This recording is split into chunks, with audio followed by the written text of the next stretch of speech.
So let's talk about the optimal way to engage in activities.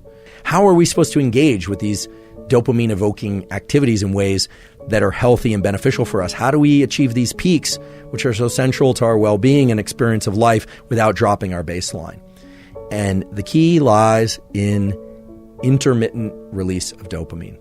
The real key is to not expect or chase high levels of dopamine release every time we engage in these activities. Intermittent reward schedules are the central schedule by which casinos keep you gambling, the central schedule by which elusive partners or potential partners keep you texting and pursuing on either side of the relationship. Intermittent schedules are the way that the internet and social media and all highly engaging activities keep you motivated and pursuing.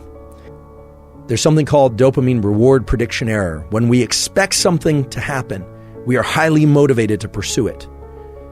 If it happens, great. We get the reward. The reward comes in various chemical forms, including dopamine. And we are more likely to engage in that behavior again. This is the basis of casino gambling. This is how they keep you going back again and again and again, even though on average, the house really does win.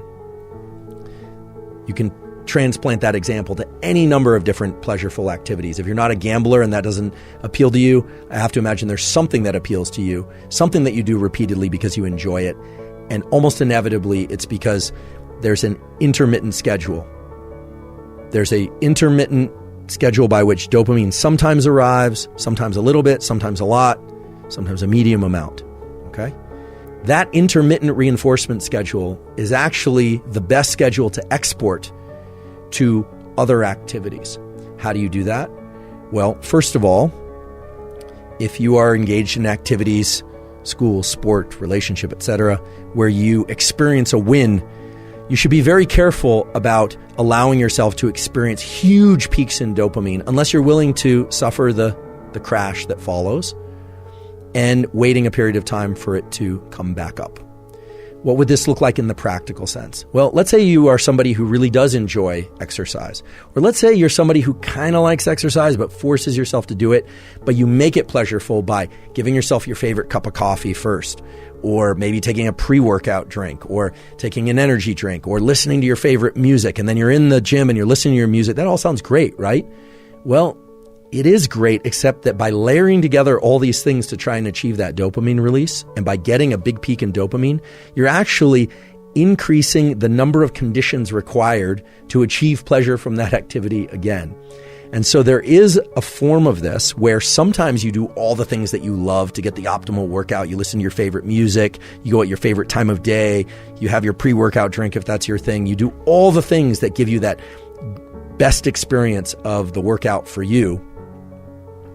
But there's also a version of this where sometimes you don't do the dopamine enhancing activities. You don't ingest anything to increase your dopamine. You just do the exercise.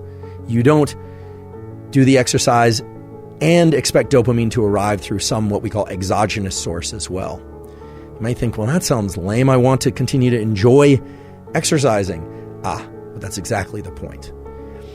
If you want to maintain motivation for school, exercise, relationships, or pursuits of any duration and kind, the key thing is to make sure that the peak in dopamine, if it's very high, doesn't occur too often.